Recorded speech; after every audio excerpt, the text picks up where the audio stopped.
Hey there, and welcome to episode 105 of the While We Were Working podcast.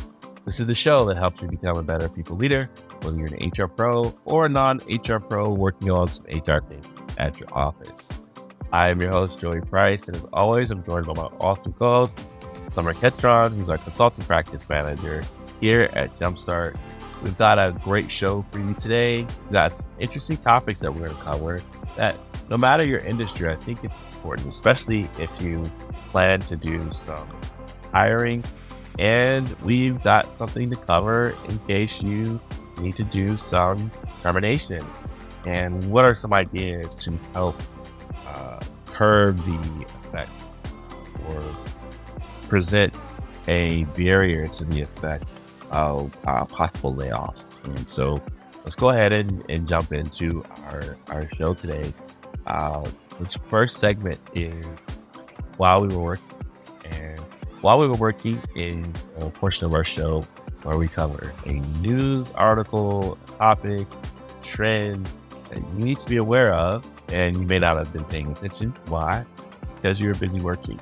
But never you worry, we've got your back. And this week we want to cover an article from our friends at HR BREW. The headline says, companies are looking into redeployment programs to lessen the sting of layoffs. So, got this article here written by Courtney Vinipal. Summer, what are some takeaways that you have from this article that our audience should know?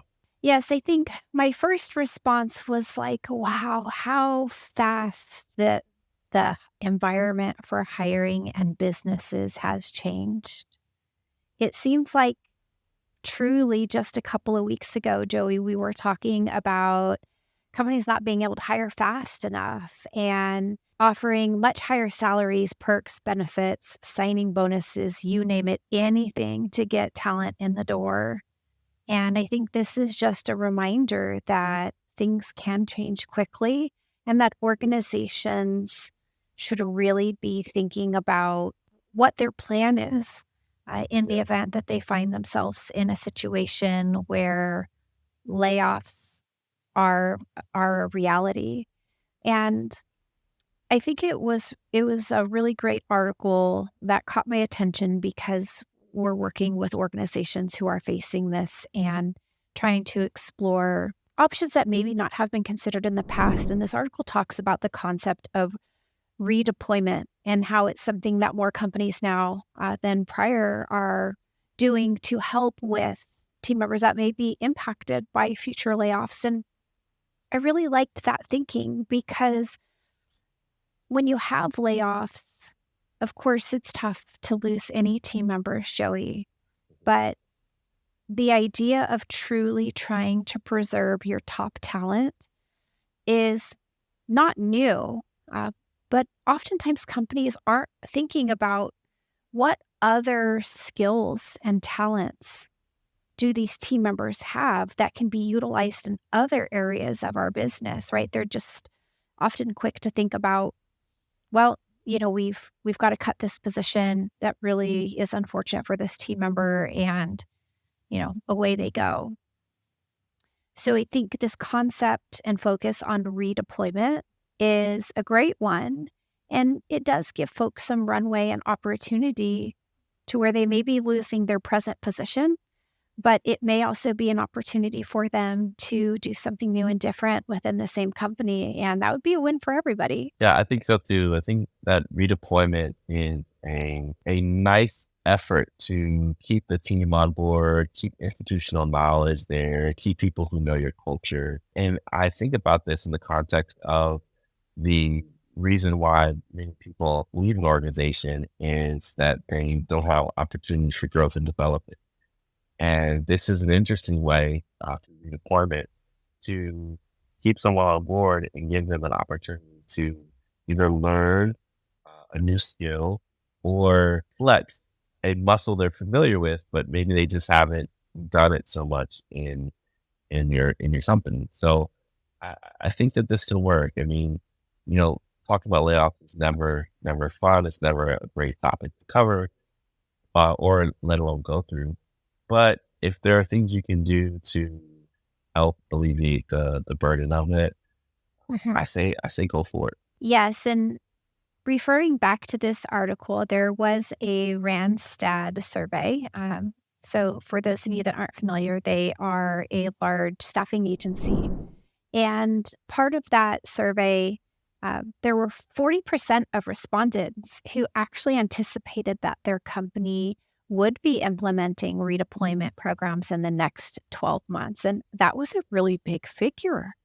Yeah. And I think in addition to what I was mentioning earlier about internal job leads and opportunities, I think having even networking opportunities internally and externally to help those team members that may be affected land other positions.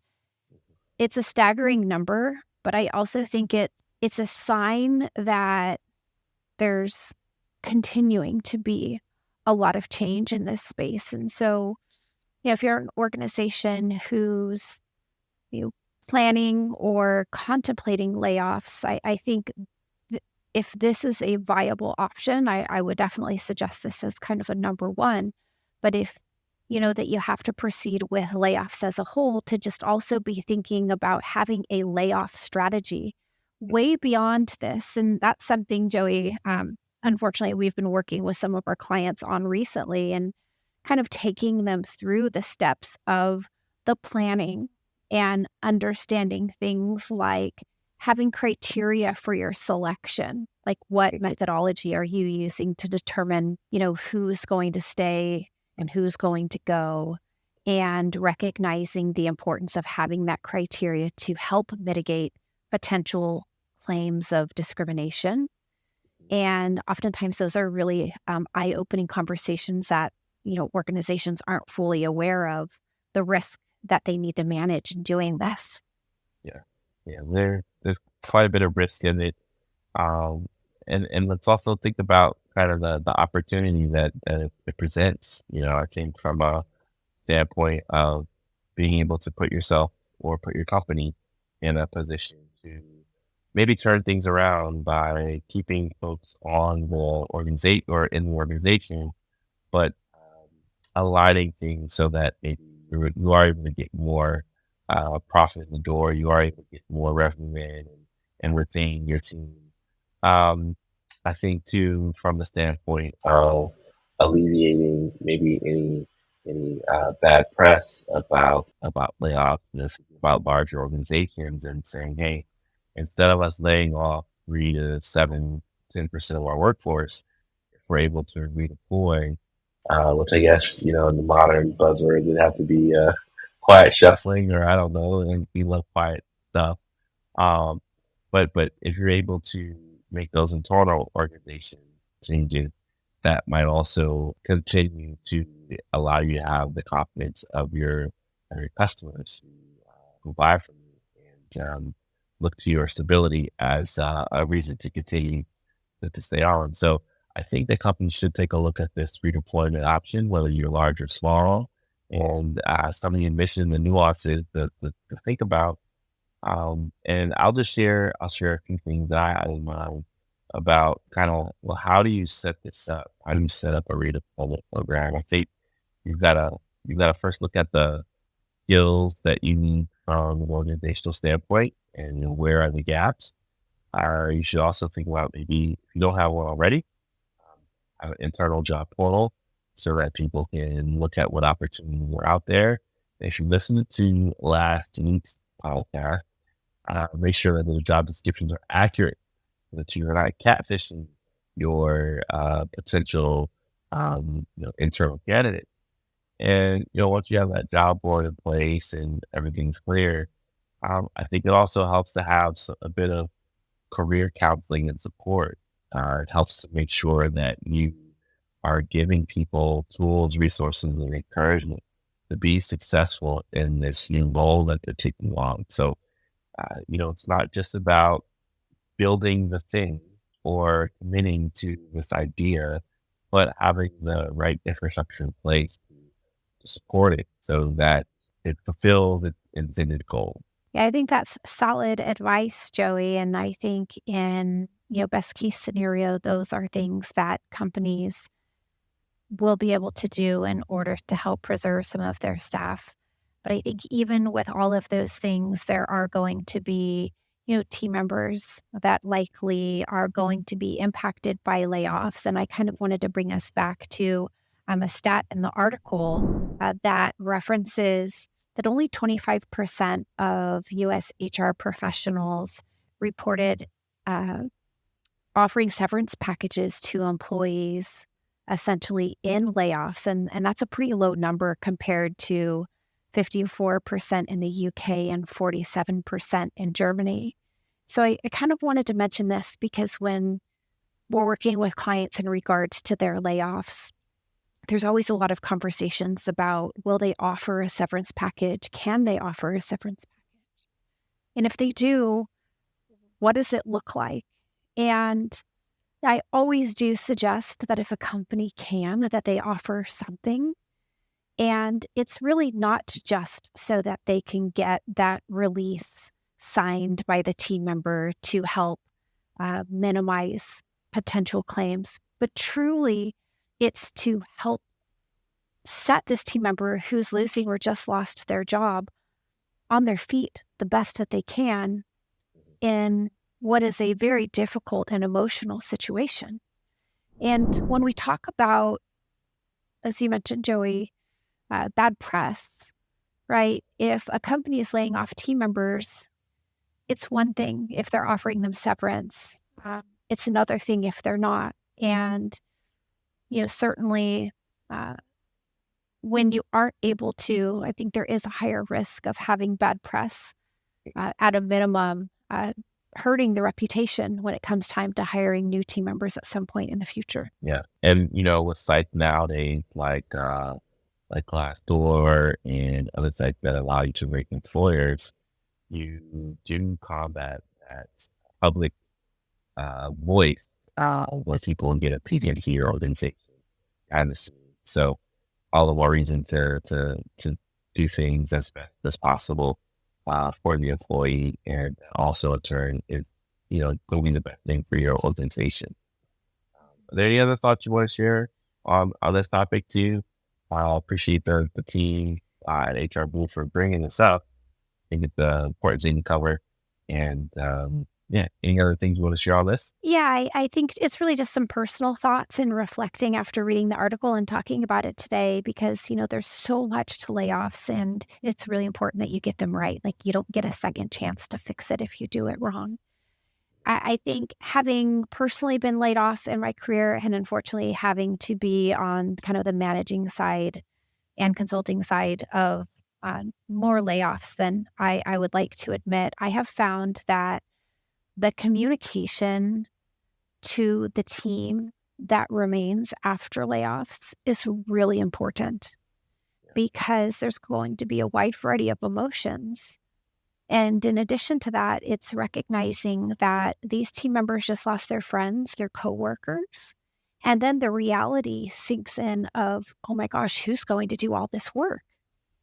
Yeah. So there's a lot of emphasis that I place on having conversations with the remaining team members to hear their concerns, to answer their questions as best as you can at any point in time, even if the answer is saying, you know what, I don't have all of the answers right now, but I'm committed to getting them for you, is oftentimes enough, in the short term, because team members need that transparency because there will be fear that, this kind of new state of doing business and how it's going to impact them. Yeah, for sure.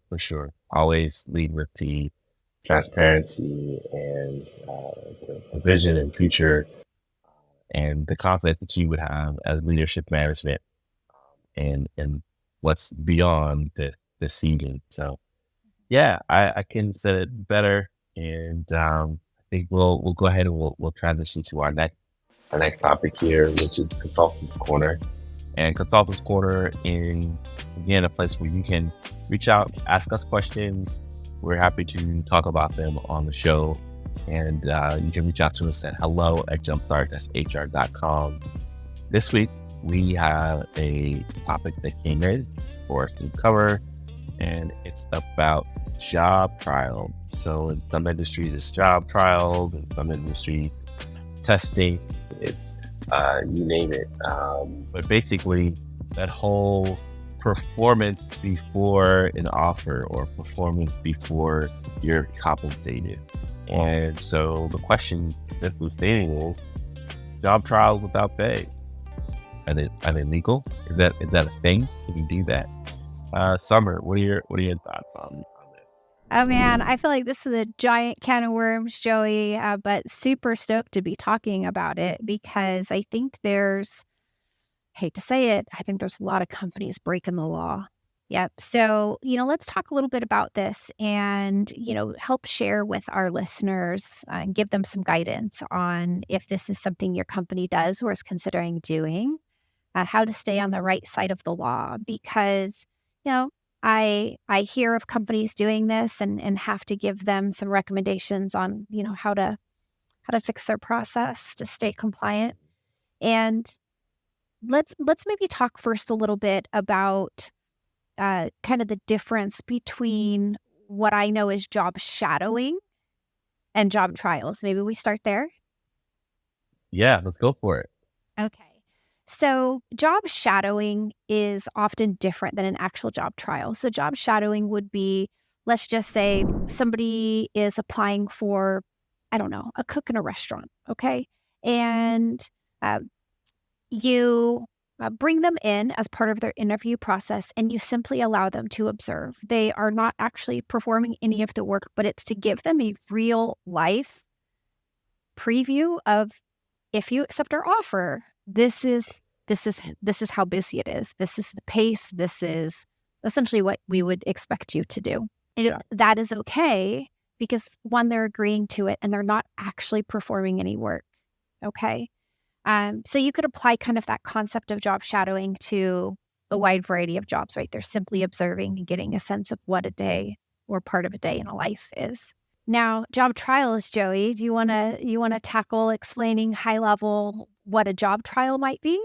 Yeah, and definitely keep me in balance here. But the job trial is where the person actually is given a task or assignment or maybe even a process or even a shift to complete.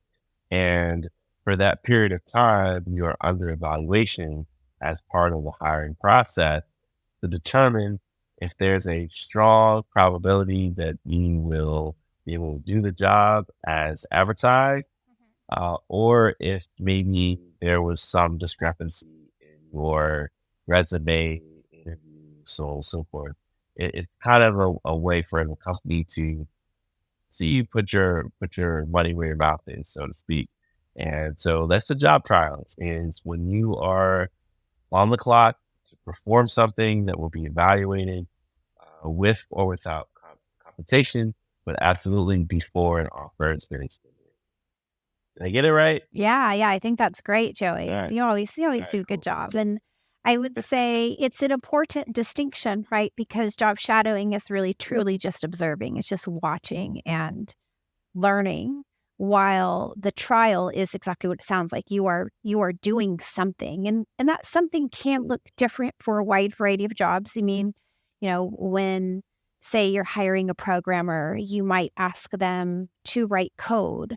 If you're hiring a writer, you might ask them to write on a certain topic. So I think those are all tasks that help you evaluate somebody's actual ability to do the job. And that's great. I think where companies get into trouble is where they're actually asking somebody as part of their trial to truly perform work, and then they're not paying them. Yeah, that's where the lines get blurred. And we talked about in a recent episode about a topic not connected, but kind of similar in the sense of like, if somebody holds a company laptop, do you go chase that? And I think one of the things that we want to talk about here is like, well, if it's not legal, what maybe what should people be doing? What should they be aware of? How should they approach this? Is it a case by case basis? Are you the advocate that says, hey, this is illegal and I'm not going to do it. You need to pay us. Or do you politely decline? Or do you take the offer to perform and hope you get the job? Um, it's a mixed bag, but I think that it kind of depends on the context because as we're talking before the show, we're talking about how there's a difference between writing a blog article pre-hire and writing a giving letter, for example, if you're working for a not or being evaluated for a nonprofit in the development arena. Uh, if you are looking to join a restaurant and they ask you to prepare a dish or wait a table or triage new customers that are coming in the door, all these are different contexts. And so sometimes the risk versus reward might lead you to say, well, let me just go ahead and do it. And if I get hired, great. If not, no biggie. But then there may be some things where you're like, well, I feel like this is my intellectual property, or if I give this to you, you'd be able to reuse it. And so I want compensation. There's a big conversation that could be had around this. But Summer, what do you think about this? And maybe what would you advise someone in a situation?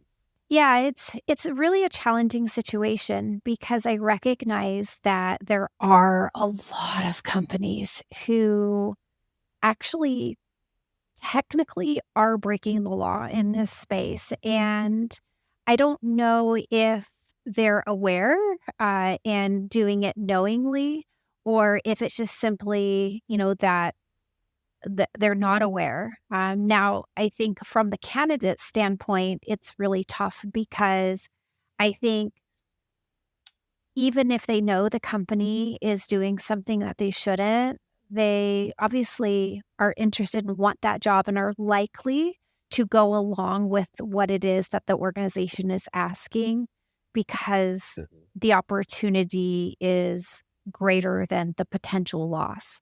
So Yeah. I think from an organizational standpoint, if this is something you do, I would encourage you to kind of stop and look at your processes and ask yourself questions like, how long is the job trial? And is it practical? So, for example, a job trial of a couple of hours is likely reasonable if you're asking somebody to work multiple shifts or work for a week as a job trial. That you're really, in my opinion, you're exploiting them, right? You're trying to get free labor, and that's where it's really clear. The law says absolutely not permitted. So then the second question that I would ask is, how is the organization benefiting from this job trial? Are they actually receiving a tangible product? Are they benefiting in terms of service? And if the answer is yes, pretty clear that's compensable time. You cannot have somebody as part of a job trial benefiting the company. So to kind of go back what you were saying earlier, Joey, there are ways that you can have team members do job trials. It just cannot be for a product of value or a service that the company is actually benefiting from. So, when I think about, I think we were talking a little bit about coding. So having somebody code for something that you might actually use in your company, big no, right? But having them code for something that is completely unrelated but still demonstrates the skill would be totally Mhm. permitted. One thing I like to do, and that I have clients who are in that sector, or even just in general, is to create like a sample hypothetical product or project that you want this person to test their skills on or demonstrate their skills on.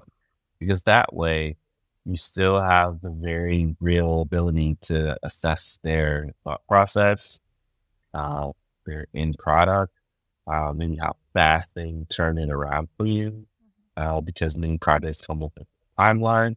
So I think the most costly part of recruiting is the time it takes to find the right person and the risk of hiring the wrong person and having to go back and start the process all over again. So it's more important to get a true sense of a candidate's ability to contribute than it is to get anything from them before the hiring process, or before their first paycheck or their first job offer. So I'm an advocate of just make something up, make something up that maybe runs in parallel or is not traceable to anything that you actually have going on, and that should allow you to see if they're a good fit. Absolutely. And I think, something that may be also great advice for companies to think about is if you're doing job trials and you're unsure, or you simply just want to make sure that even if somebody isn't hired, that it was a positive experience for them. Simply pay them a reasonable wage for the amount of time that they were performing their job trial. And it doesn't mean that you have to hire them and give them an offer of employment, but you'll at least send them on their way and be grateful for their time. And maybe they'll come back and reapply at some point in the future when they have the necessary skills for that job, if they had a great experience. Yeah, they'll reapply. They'll send candidates your way. I mean, I can't. I can tell you many stories of folks who said, you know what, I wasn't selected or I took a job elsewhere, but this was a great opportunity experience for me. If I have friends that are looking, I'm going to send them your way. So the candidate experience that you give to one person can have a multiplier effect to other folks just by way of word of mouth and the referrals they give or the referrals they don't give. So yeah, it would behoove you to do things the right way. Any other thoughts, questions, comments, things folks should consider? Yeah, just kind of always thinking about our listeners and, those who might be thinking about, oh gosh, I've got myself in a little bit of a sticky situation now that I've listened to this topic regarding job trials. And, I always like to make sure that everybody's aware we're here to help you. So if you're thinking you could use some consulting advice, or maybe you don't currently have a formal job trial program, but you'd like to have something. We didn't really talk about it, but documentation about how your job trial program works and making sure that your individuals who are participating uh, understand, and ideally kind of they sign something that you can have for your records in case, heaven forbid there ever is any litigation. There's a lot of considerations and things that your Jumpstart friends can help you with. So just encourage folks to reach out. And Joey, how can they get a hold of us? Well, you can reach out to us at hello@jumpstart-hr.com if you want to send an email, or you can go to our website, jumpstart-hr.com, and hit our contact page and submit your information for us to schedule a 15-minute call. Sounds awesome. Well, thanks for an awesome show today, Joey. Yeah. Likewise. Topics that are coming up more and more these days. And so we want to be on the forefront and help those basically HR pros out there might not, able to tap into the news of the day because they're busy working. So yeah, great episode. And until next time, you have a great week. Thanks, everyone.